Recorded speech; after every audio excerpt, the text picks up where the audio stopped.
With time running out and the Steelers approaching their season opener against the Buffalo Bills, T.J. Watt marched into the office of Steelers owner Art Rooney and said that the deal was done. He is now officially signed to his extension. Well, reportedly, we'll get to the details of that and preview all the NFL Week 1 games, including Steelers versus Bills, right here on the Locked On Steelers podcast.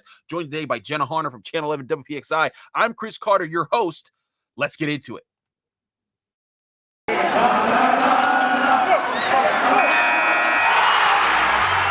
are Locked On Steelers, your daily Pittsburgh Steelers podcast, part of the Locked On Podcast Network, your team every day.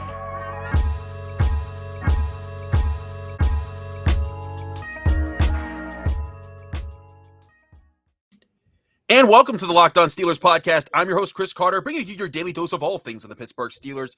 And as always, you can check us out on Apple, Spotify, Google Podcasts, Odyssey, and YouTube. Subscribe to our YouTube channel. It really helps us out. Leave us a 5-star review on Apple Podcasts, and you get a special shout-out at the end of the show. Joining me as always on Fridays is Jenna Harner of Channel 11 WPXI in Pittsburgh. Jenna, let's cut to the chase.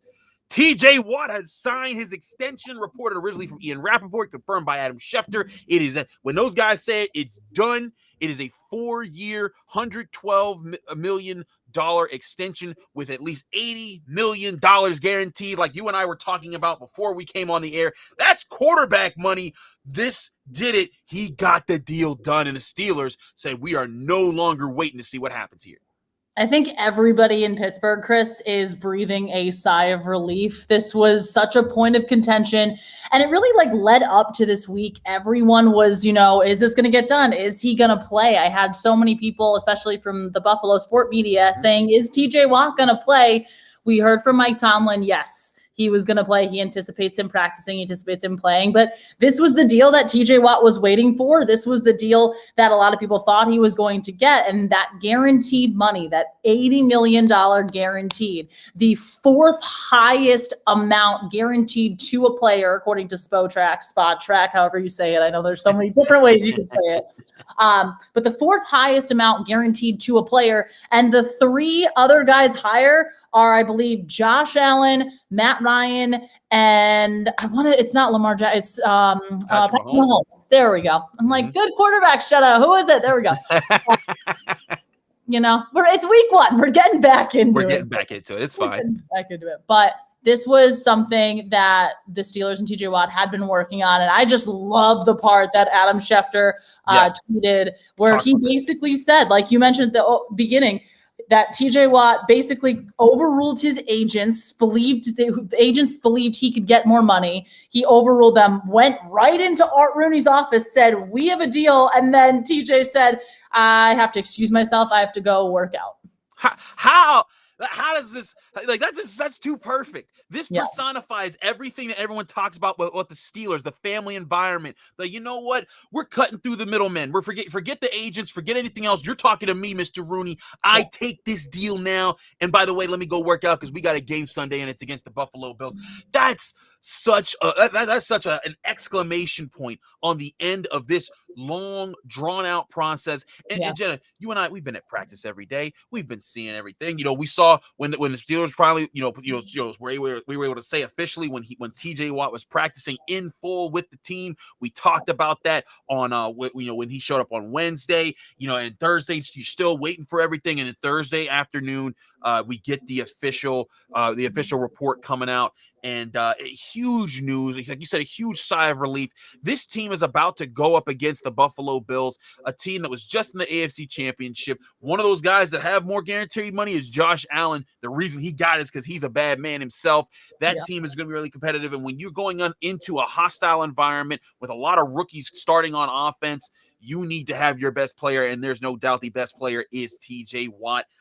Jenna, just from a standpoint, you've covered Buffalo, you've watched the NFL for a long time like I have and covered it. The way this ends with TJ Watt doing this, I don't think I've heard too many stories like that of him marching in and not demanding anything of the owner, just saying, this is done. We are cool. I will take this. Just let me get to work. And like you said, that's exactly the Steelers' mentality. This is probably one of the reasons too. They don't like dealing with contracts, during the season. They like to have business taken care of before the season starts so that they can lock in and focus on the task at hand, and that's winning football games.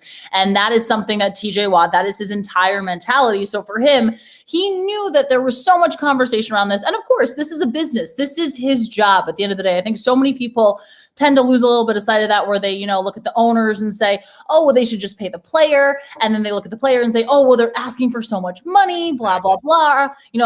TJ Watt is that player. He led the league in sacks last year. There's obviously a lot of disputes on if he should have been Defensive Player of the Year or not. But the reality is he is one of the best, if not the best player at his position in the National Football League right now. And he clearly deserves the money that he's getting for it. And he's saying, I'm ready to work. I want to put all of this outside noise, outside conversation, because as much as there's been conversation, is it a distraction? Isn't it a distraction? You and I know we are in those media availabilities daily, and the conversation, especially this week, has just entirely surrounded TJ Watt, his contract. Everybody you talk to, we talked to defensive coordinator Keith Butler. There was context about that. We talked to Minkah Fitzpatrick on Thursday. There were questions directed towards Minkah about it. They, at the end of the day, all they just want to focus on is the Buffalo Bills week 1. And now they can do that. They certainly can do that. And it's funny, we talked to Cam Hayward Thursday morning before practice, and he said it's not a distraction, but you have to think this kind of is. I mean, Mike Tomlin even joked with us after, when TJ Watt finally, was practicing on Wednesday, he came over and he told all the reporters, he's like, you don't need me anymore, right? Like, you see him, like it's there. So like those type of things, that's pretty, but I get it. It's unavoidable. But, Cam Hayward's point was this is part of the business. He's like, I was just in a contract negotiation next year. Minkah's going to be in a contract negotiation, or last year was Cam Hayward. Next year will be Minkah Fitzpatrick. Yeah. It's just part of the business. But, TJ Watt, such an important player for this organization. And to know that now he's locked up for this year and then 4 years after that, in his prime, he'll be playing for the Steelers. Really great stuff here, and just in time for this team to focus and lock in and go into Buffalo and take on a huge game there. We're going to get to that game in just a bit. When we come back, I want to go around the league and get Jenna's picks along with mine on the first week of NFL action. We'll get to that in just a sec. But first, I got to tell you guys about Built Bar, Built Bar is the healthy treat that tastes like a candy bar and the ultimate protein bar for you. It's the official protein bar of the U.S. track and field team and comes in so many different flavors. Whether you want a fruity snack like raspberry, strawberry, or orange, or something different like salted caramel, cookies and cream, Rocky Road, and my personal favorite, double chocolate, Built Bar has so many flavors to enjoy. And the best part, they're all healthy. They range from 130 to 180 calories. They pack 17 to 18 grams of protein, but only 4 to 5 grams of sugar and 4 to 5 grams of net carbs. That's a tasty and healthy snack that'll save you from eating the snack you'll regret later and stay on task with anyone's diet. Order today and get your favorite flavor delivered right to your door by going to Built.com and use promo code LOCKED15. That's LOCKED15, all capital letters, all one word, LOCKED15, and you'll get 15% off your next order. Again, that's promo code LOCKED15 for 15% off at Built.com.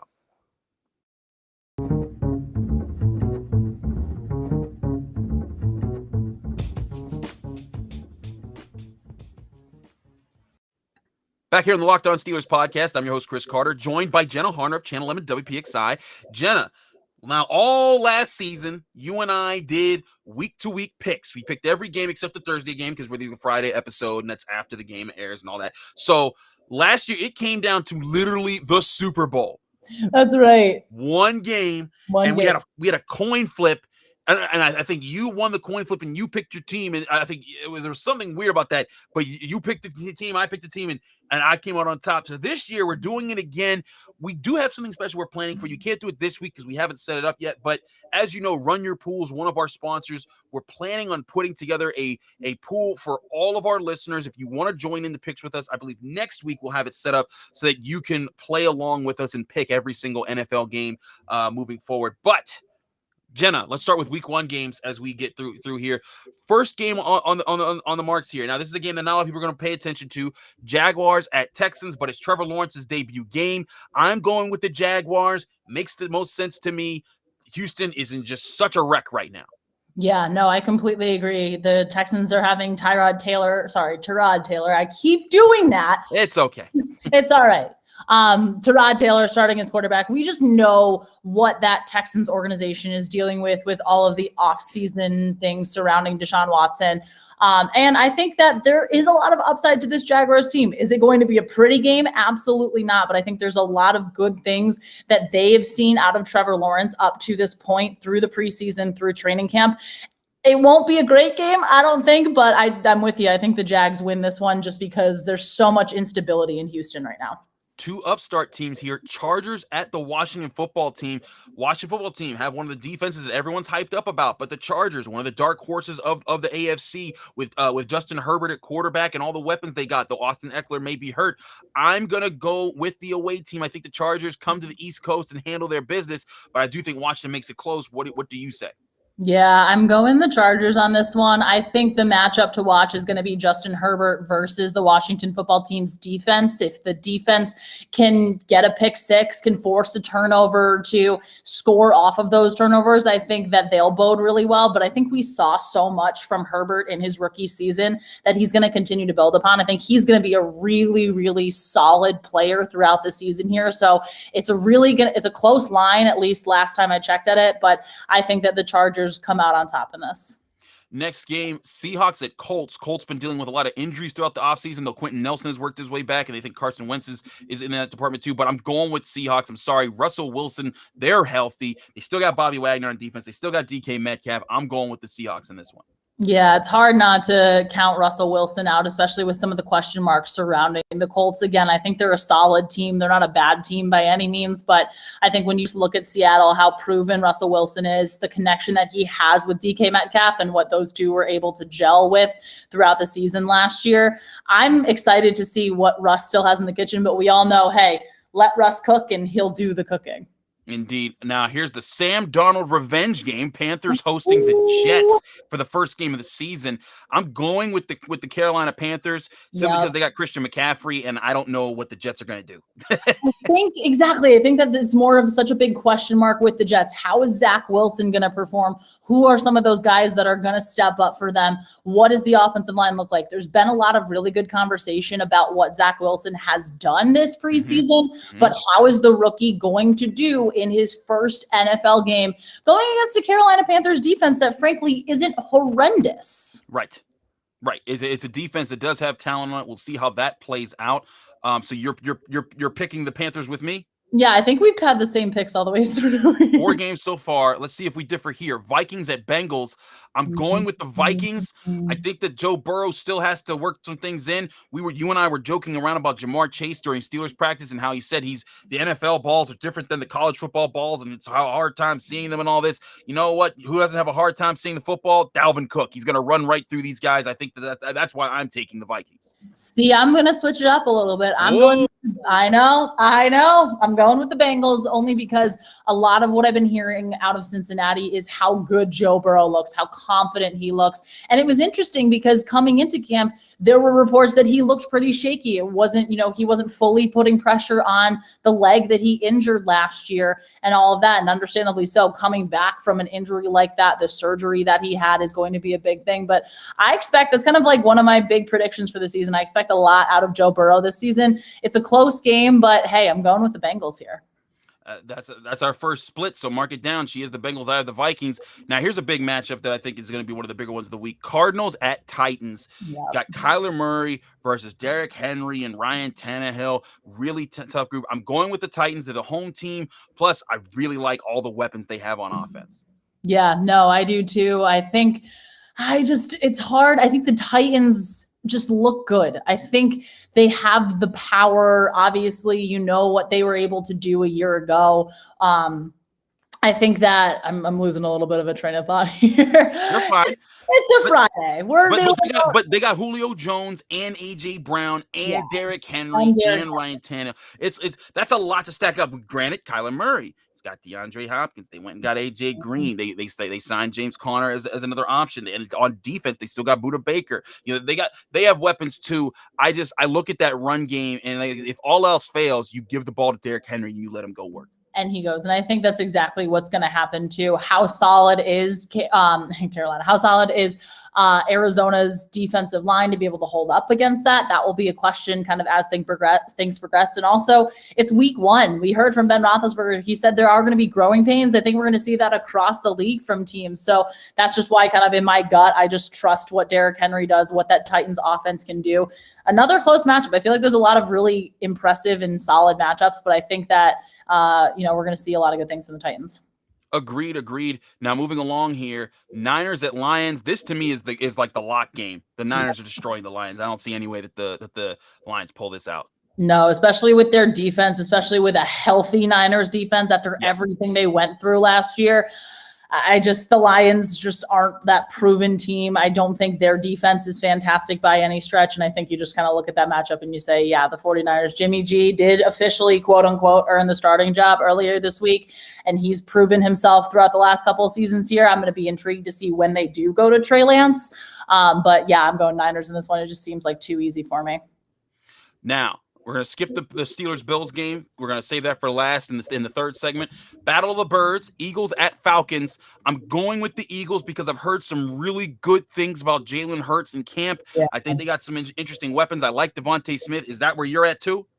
That's exactly. You and I are on the same wavelength today, and I really appreciate this, although this might not bode well for our future picks throughout the season. But yeah, there's been a lot of really good conversation surrounding Jalen Hurts and the steps that he's taken this year in the offseason and what he's shown kind of throughout camp at this point. Obviously, again, I know a lot of Steelers fans are like, oh, but like, look at, Philly, blah, blah, blah. It's the preseason. You do take things with a grain of salt, but they like what they have in Jalen Hurts. They really, really like what they have in Devontae Smith, and it is going to be interesting to kind of see how that team comes to gel together. But I think that they have a little bit more upside in this matchup than the Falcons do. Now, a game that definitely Steelers fans will want to keep tabs on after their game's over at 1 o'clock. The 4:25 Browns at Chiefs. I'm going with the Chiefs. I know everyone's hyped about the Browns, but I'm sorry, Patrick Mahomes. They're fresh. They're coming into this game. I think it's going to be a hurt piece. Yeah, what more do you need to say other than Patrick Mahomes? Yes, there is some questions about Tyrann Mathieu and if he's going to play, at least the last reports that I saw, depending on how he progresses kind of throughout the week. But I just think you can't count Patrick Mahomes out. You can't count Patrick Mahomes out week 1. And as much success as the Browns had, especially towards the end of the season last year, they're still, in my mind, unproven. I think they still need to prove themselves. I think there's the potential that they could do it, depending on what we see from Baker Mayfield and that offense. But to me, you can't pick against Patrick Mahomes week 1.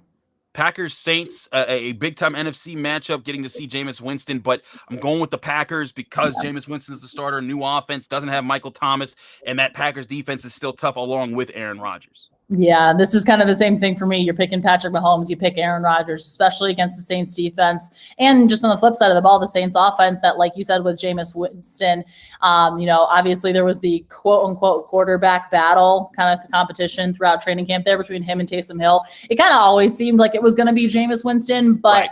They don't have that true number one guy in Michael Thomas. They have a talented receiving core, sure. But again, I feel like this is just kind of a little bit of a gimme, especially with what Green Bay brings on the defensive side of the ball as well. We're going to go quickly through these next 3 games here.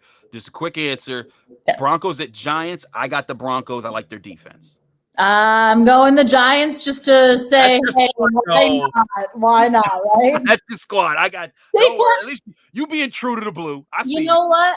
A little bit of bias here, but also if Saquon does play, which is at least at the last reports I've been reading, is kind of trending in a good direction. I think that boosts their offense immensely. Daniel Jones is way better of a quarterback when Barkley is out there. So hey, why not? Let's go Giants. Absolutely. Dolphins at Patriots. I'm going with the Dolphins just because I still don't know what is thinking Mac Jones. Yeah, Mac Jones definitely a question mark. The rookie making his first start. Not to say that it can't be successful, but at least with what the Dolphins have, I think, as much faith or not faith as they have in Tua, depending on which reports you read, I think at the end of the day, they just have a little bit more for them definitively right now compared to the Patriots. And then Bears at Rams. I'm sorry, Andy Dalton against Aaron Donald. And I'm going with this AD, not that AD. The Rams are going to make a mincemeat out of these guys. Yeah, I think so too. Absolutely. I'm going with the Rams in this one. Now, this is the intriguing game here that's not the Steelers. It's Monday Night Football, Ravens at Raiders. This, to me, I had the Ravens going into this game, no problem. But we knew about J.K. Dobbins, having a season-ending injury. Then Justice Hill went down. And then Thursday afternoon during practice, Marcus Peters out for the season, one of their top cornerbacks. And then Gus Edwards, the running back that everyone was like, okay, they're fine. He can take over at number one. All their top 3 running backs are gone. Yeah. And I know there's some Steelers fans that are thinking, well, they still have Lamar Jackson. That's not the point. We know they do. But this is a hurt piece. I'm going with the Raiders. That's too many injuries to replace this quickly. I know they just signed Le'Veon Bell. They're going to need him and probably someone else. Yeah, and how quickly can he acclimate into that offense is going to be a big question mark. And, obviously you never want to see anybody get hurt. I know Steelers fans are with that in the sense that, you want to play the best competition. So definitely a really, really, really big bummer for the Ravens and just all the pieces that they've lost. That's kind of why I feel like you have to go with the Raiders. As much emotion as the Ravens will have coming into this game saying, hey, we want to play for our guys. We want to do this. I just think that it all spiraled so quickly, losing so many key pieces in such a short period of time. I think this is just one of those games that you see the Raiders win. Now, Steelers fans, I know you're waiting for us to break down and predict the Steelers-Bills game. We'll do that after the break. But first, I got to tell you about betonline.ag. It's that time of the year again, and all eyes are turning to football as teams are back on the gridiron to start the football season. As always, BetOnline is your number one spot for all the pro and college football action this season. Get all the updated odds, props, and contests, including the $500 million NFL Mega Contest and the $200,000 NFL Survivor Contest, both open right now at betonline.ag. Head to the website or use the mobile device to sign up today to receive your 100% welcome bonus. And if you missed out on the opening day super promo to make a bet on the Thursday night game between the Buccaneers and the Cowboys, that's fine. There's plenty of other options for you to play right now, including betting on your Pittsburgh Steelers. BetOnline is the fastest and easiest way to bet on all your favorite sports, from football to basketball to boxing, right down to horse racing. Don't wait and take advantage of all the great offers available for the 2021 season at betonline.ag, your online sportsbook experts.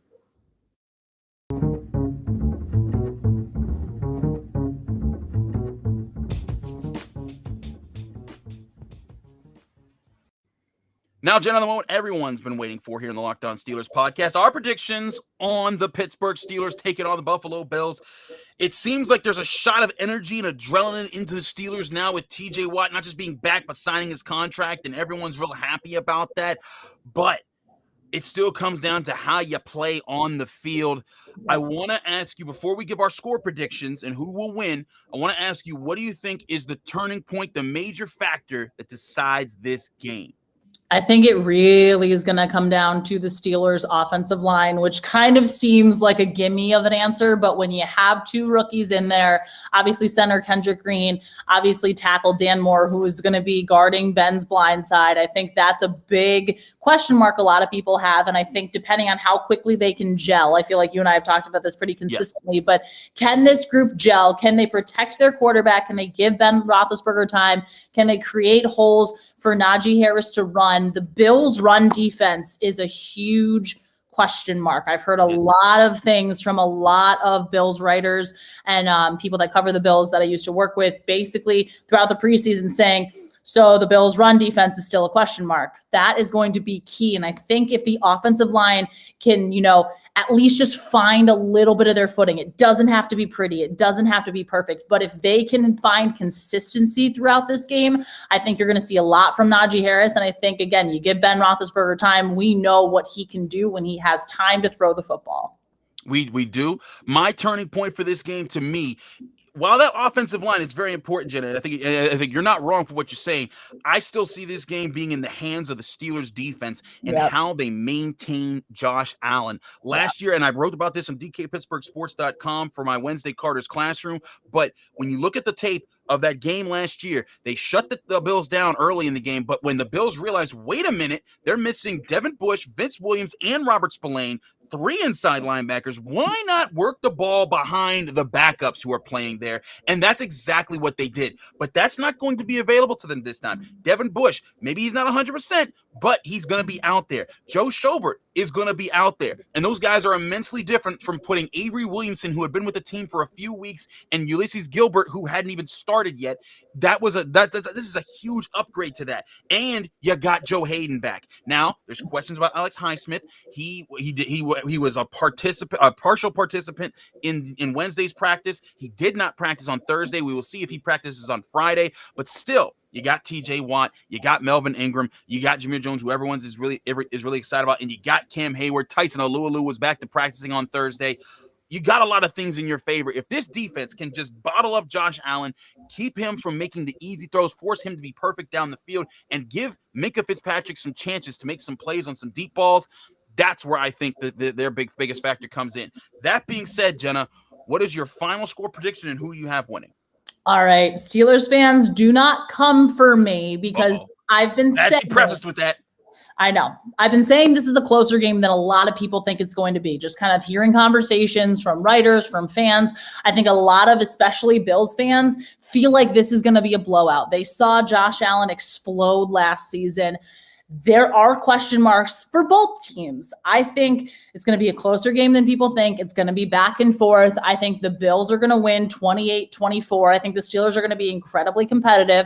But going back to what I said about the offensive line, I think it's just they just need to gel a little bit more. They need to find consistency. Again, we heard from Ben Roethlisberger earlier this week saying there's going to be some growing pains. I do think one thing that could play a role is what we see from Josh Allen in terms of his level of intensity, and just does he get too hyped up, too intense when it comes to what the crowd is bringing? Because there are a lot of expectations on Josh Allen, and I was saying this to you earlier today, but I think there's a lot played in his favor last season, not having ginormous crowds, what felt like seemingly a ton of pressure.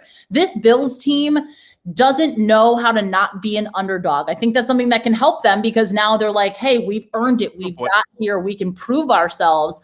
However, how much will Josh Allen be able to handle the pressure? That can be an interesting thing. But at the end of the day, I think just what on paper this matchup looks like, I think the Bills win 28-24. It's going to be close. It's going to be competitive. It's going to be a fun game.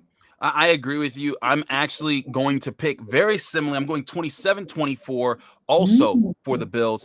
In this situation, as Steelers fans, I know you're probably thinking, Carter, how can you do this to us? You're our guy. But listen, the Bills are a team that's bringing back a lot of the same guys they've had for years. They're bringing Josh Allen. He knows his offensive line. That defense, they all know each other, from Ed Oliver to Jerry Hughes to Tremaine Edmonds to Jordan Poyer to Micah Hyde to Tre'Davious White. The biggest factor here, can they get after Levi Wallace and Dane Jackson, the other outside cornerbacks? That could play a huge factor in this game. Do not discount that. I'm not saying the Steelers definitely won't win this. If you twist my arm behind my back and made me pick a team, I got to pick the team that's not starting as many rookies, especially on its offensive line this year. But I do think the Steelers will be right in the mix with this to the very end. It may even come down to a last-second touchdown, field goal, missed field goal, something along those lines, and this being a very close one. But I do think the Steelers lose this one, but they take it as a lesson on the chin, and they keep it moving to week 2, and I think they'll rebound strong against the Raiders. Jenna, thanks so much for doing the Locked On Steelers podcast, as always, on Fridays. It's always great to have you here. Let people know where they can find you, follow you, and get more of your work. It is always great to be here. Happy Friday, everybody. Happy week 1 of the NFL season. We are here. We made it. This is so fun. You can find me on Twitter at Jenna Harner 11, on Instagram at Jen_Harner, and on WPXI. Chris and I have a ton of stuff going. We have skylights tonight, some high school football highlights. Let's go.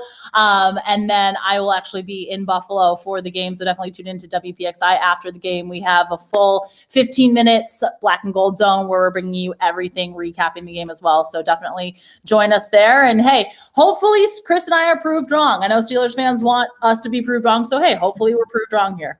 Hopefully we are.